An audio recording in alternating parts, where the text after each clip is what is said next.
Hi, I'm Brad Redding, a PGA Master Professional, here to bring more business to your lesson T. In all my lessons, I do a profile where I actually get them to fill out a little profile sheet about past lessons, average scores, handicap, ball flight issues, divot issues. I want to get as much information as I can, and I always ask them one thing: do you have any physical limitations? And I'll get a lot of answers: bad back, or sometimes my elbow hurts, or neck. I ask them about past surgeries, and they'll give me some issues about past surgeries. But I really don't think they actually know what the limitations are. So I've kind of incorporated this assessment into my teaching, which has made it much more effective for me to change and fix some things that I before just couldn't quite change. I didn't know why. The information I was giving them was correct, but they couldn't do it physically.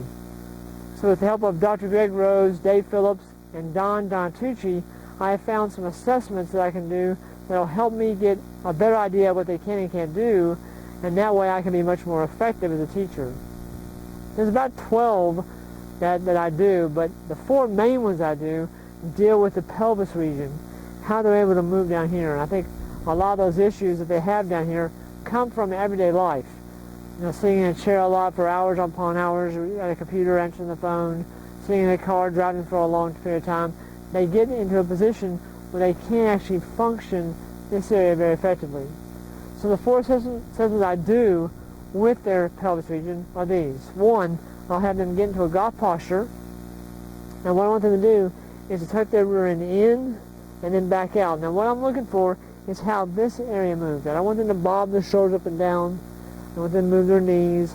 I'm looking for just the pelvis region. So once they get in this posture, that dress, okay, I'll have them tuck the rear end in. So the belt line's going to get very level here, and then it's going to get very tilted here. Very level again, and very tilted. I'm looking for just those orange dots and how much they're moving back and forth, okay? That's one something to do. Now you get a lot of funny moves there too. They sometimes go this way, sometimes go like this, and they're moving their body, not really being able to function their pelvis. So what I'll do is I'll demonstrate the move for them, have them watch, and I say that I want you to do this. I may go up and help them manipulate them a little bit, help them feel the motion, okay? That's one assessment. Now the other one is more of seeing how much their pelvis can turn or rotate in the swing. So golf posture again, right? I want them to turn their pelvis, their hips around, okay? Keeping their shoulders, that body, very still. And again, I get a lot of funny moves there too. More of this kind of action, or maybe no movement at all, okay? And again, I may help move them and get them to kind of feel the motion, kind of do a little bit of manipulation, help them feel that, and then maybe they can do a little bit better, okay? The third one I do is kind of the opposite. I want to see how much they can move their back and chest and shoulders or trunk without moving this, more of a separation between the lower and the upper half. So on the way back, have them move their shoulders back and through, keeping their hips very still, but I want them to turn on the angle they set up on. In other words, if they tilt over, I don't want to see that or that. That's not really turning, per se, okay? So if I get them in a golf posture again, I need for this shoulder to go down, and this goes back up. So they're actually turning on the angle they set up on. 90 degrees relative to their spine. No hip movement, just out of the back and chest and shoulders. Learning how to separate this half from this half. The fourth one I do is probably the most difficult for most people, but it gives me a lot of information on what they can and can't do in a golf swing. I'm sure you've all seen this early extension golfers make on the way through. Now, early extension could come from 1, a swing path issue, or 2, it could be a limitation in their body and what they can and can't do. Right? So it's called a deep squat. And what I have them do, hold the golf club a little wider than shoulder width over their head. And here's the deal. The club can't go forward. It's got to stay over their head. Okay? They can't do it with their knees turn out and their toes turn out. So the toes are facing straight ahead. The knees are facing straight ahead.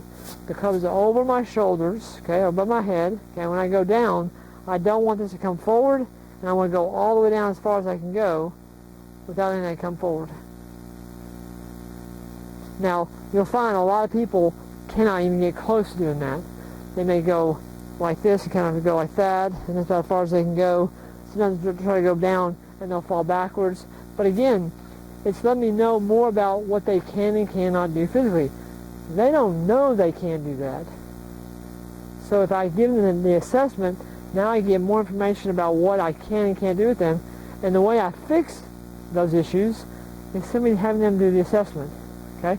So I have them, if they have some issues on certain areas, I'll say, look, I need you to go home, spend 5 minutes a day, maybe at the office, get out of your chair for 5 minutes, and just work on our assessment.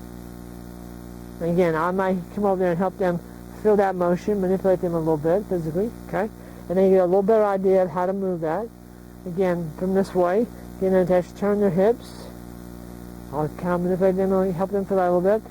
But I say, look, if you can get those areas better for me, we can do a lot more in your golf swing and get the things you want to happen as far as ball flight to happen, okay? So if I can get them to do the assessment, we're on our way.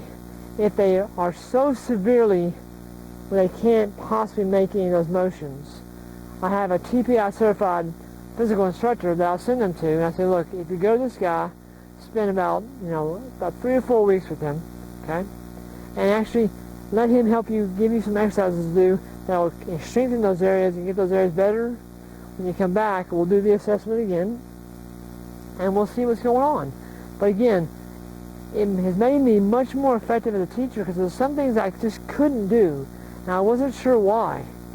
So I kind of said, I got to find out a way to help these people make these moves, and with the help of, like I said, Dr. Greg Rose, Dave Phillips, TPI guys, and Don Tucci, who works with a lot of tour players, they have helped me understand that limitations physically can make huge issues in what they can and can't do in the golf swing.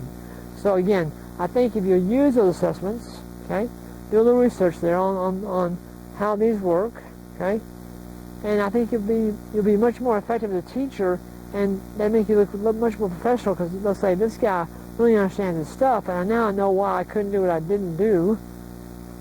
So Greg always told me, he said, Brad, if you don't assess, it's just a guess. And that's what people do. They guess what they can and can't do.